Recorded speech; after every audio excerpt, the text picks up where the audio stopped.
देखिए, जहाँ तक अरविंद केजरीवाल जी के घर के बाहर का दृश्य है, आज पूरा भारतवर्ष उनके घर के बाहर जो हाई वोल्टेज ड्रामा हो रहा है उसे देख रहा है। अगर मुझे एक वाक्य में कहना पड़े अरविंद केजरीवाल के घर के बाहर क्या हो रहा है तो मैं कहूँगा, it is celebration of corruption. जश्न भ्रष्टाचार बनाने की कोशिश आम आदमी पार्टी के नेता और आम आदमी पार्टी के कुछ मंत्री कर रहे हैं। बोए पेड़ बबूल का तो आम कहाँ से खाए, करे घोटाला शराब का तो आराम कहां से पाए। अतिशी जी कह रही हैं अरविंद केजरीवाल एक व्यक्ति नहीं है, वो एक आइडिया है। Then I should say he is a bad idea. Arvind Kejriwal एक बैड आइडिया है। देखिए, जहां तक अरविंद केजरीवाल जी के घर के बाहर का दृश्य है, आज पूरा भारतवर्ष उनके घर के बाहर जो हाई वोल्टेज ड्रामा हो रहा है उसे देख रहा है। अगर मुझे एक वाक्य में कहना पड़े अरविंद केजरीवाल के घर के बाहर क्या हो रहा है तो मैं कहूँगा, it is celebration of corruption. जश्न भ्रष्टाचार बनाने की कोशिश आम आदमी पार्टी के नेता और आम आदमी पार्टी के कुछ मंत्री कर रहे हैं। ये कोई पहला केस नहीं है। बोए पेड़ बबूल का तो आम कहां से खाए, करे घोटाला शराब का तो आराम कहां से पाए। ये शराब के घोटाले का विषय है और कौन सी कोर्ट तक शराब का घोटाला नहीं पहुंचा है। कौन सी ऐसी एजेंसी है जिस एजेंसी ने इस घोटाले की जांच नहीं की है, और कौन सा ऐसा दिल्ली वासी है, कौन सा ऐसा हिंदुस्तानी है जो इस विषय के तथ्य से, इस विषय के फैक्ट्स से अनभिज्ञ है। हर व्यक्ति जानता है कि प्रश्न कोई आज से पूछा नहीं जा रहा है। विगत 3 वर्षों से अरविंद केजरीवाल जी से आम आदमी पार्टी से सवाल पूछे जा रहे हैं। सवाल नंबर 1, अगर आपकी एक्साइज पॉलिसी इतनी अच्छी थी जैसा कि आप बता रहे थे, तो आपने एक्साइज पॉलिसी को क्यों रद्द किया, क्यों उसे रद्द किया गया, इसका जवाब आज तक नहीं मिला। आपने कार्टेलाइजेशन शराब के पूरे तंत्र में कैसे आप लेके आ सकते थे। आपकी खुद की एक्साइज डिपार्टमेंट ने आपसे कहा था कि एक्साइज की पॉलिसी उचित नहीं है, शराब का कारोबार सरकार के हाथ में ही रहना चाहिए, प्राइवेटाइजेशन नहीं होना चाहिए। आपने उसे रद्दी के टोकरी में क्यों फेंका। खुद के सरकार के बड़े विभाग द्वारा दिया हुआ जो एडवाइस था उसे क्यों नहीं माना। ब्लैक लिस्टेड कंपनी को आगे बढ़ा करके अपने यारों को, अपने दोस्तों को ठेका देने का काम क्यों किया। सबसे बड़ा प्रश्न उठता है, पहले 5% कमीशन दिया जाता था, आपने बढ़ा करके 12% कमीशन किया, और बैकडोर कमीशन जो 7% की अधिक कमीशन थी वह आपने ब्लैक मनी के रूप में रिसीव किया। क्या दिल्ली की जनता समझती नहीं है? क्या हिंदुस्तान की जनता इन बारीकियों को जानती नहीं है? विजय नायर कौन था?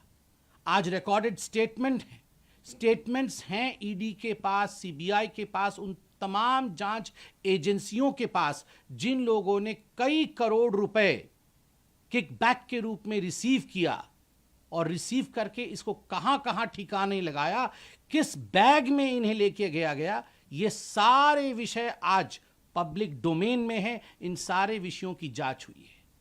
14 महीने से मनीष सिसोदिया इसी विषय में जेल की सलाखों के पीछे हैं।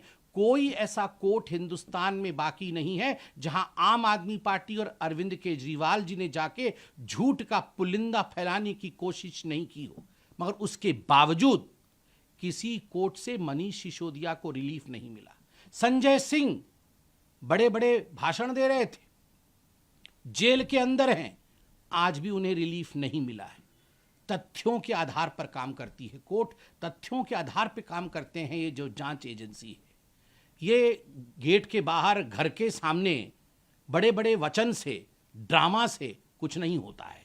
अतिशी जी कह रही हैं अरविंद केजरीवाल एक व्यक्ति नहीं है, वो एक आइडिया है। Then I should say he is a bad idea. Arvind Kejriwal एक बैड आइडिया है।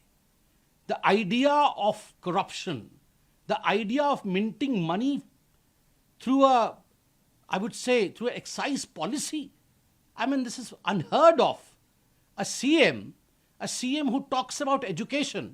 मनीष सिसोदिया इनके एजुकेशन मंत्री थे, शिक्षा मंत्री थे।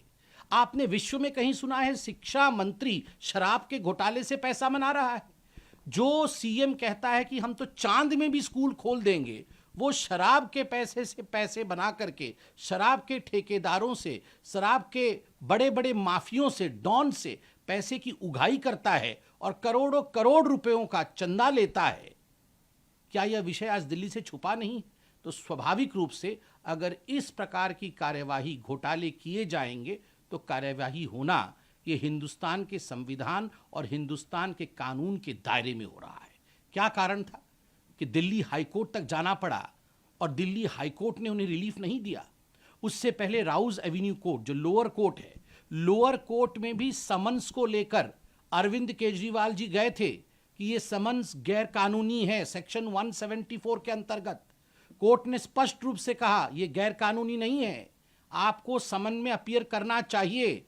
और कोर्ट ने, लोअर कोर्ट ने हिदायत दी थी जांच एजेंसी को कि समन भेजना बंद मत करिए, वो आप करते रहिए। हाँ, 15,000 के मुचलके पे, क्योंकि सेक्शन 174 बेलेबल ऑफेंस होता है, तो 15,000 के मुचलके पे, बेल पे अरविंद केजरीवाल बाहर थे। कोर्ट ने उन्हें वो बेल दिया था। मगर इसका अर्थ ये नहीं है कि आप देश के कानून के साथ खिलवाड़ करें। ईडी आपको बुलाए और आप हर बार बहाना बनाएं, कभी विपश्यना का बहाना, तो कभी गवर्नेंस का बहाना, कभी दिवाली का बहाना, कभी प्रदूषण का बहाना, कभी असेंबली चल रहा है उसका बहाना, और आप ईडी तक नहीं आए। आप तो कह रहे थे कि ईडी का जो ये समन है वो इलीगल है, this is all illegal and I should not reply.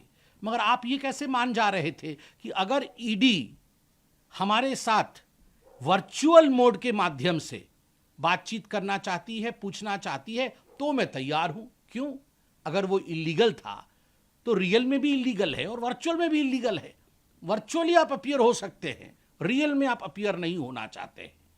जिसके मन में चोर होता है ना, जो शराब से पैसा बनाता है, जो घोटालेबाज होता है और जो भ्रष्टाचारी होता है, उसका डरना लाजमी है। और डर को छुपाने के लिए ये जो आडंबर किया जा रहा है अरविंद केजरीवाल के घर के बाहर, यह आडंबर आज पूरी हिंदुस्तान देख रही है। जवाब 2024 के चुनावों में हिंदुस्तान की जनता और दिल्ली की जनता देगी। देखिए, जहां तक अरविंद केजरीवाल जी के घर के बाहर का दृश्य है, आज पूरा भारतवर्ष उनके घर के बाहर जो हाई वोल्टेज ड्रामा हो रहा है उसे देख रहा है। अगर मुझे एक वाक्य में कहना पड़े अरविंद केजरीवाल के घर के बाहर क्या हो रहा है, तो मैं कहूंगा it is celebration of corruption. जश्न भ्रष्टाचार बनाने की कोशिश आम आदमी पार्टी के नेता और आम आदमी पार्टी के कुछ मंत्री कर रहे हैं। बोए पेड़ बबूल का तो आम कहां से खाए, करे घोटाला शराब का तो आराम कहां से पाए। अतिशी जी कह रही हैं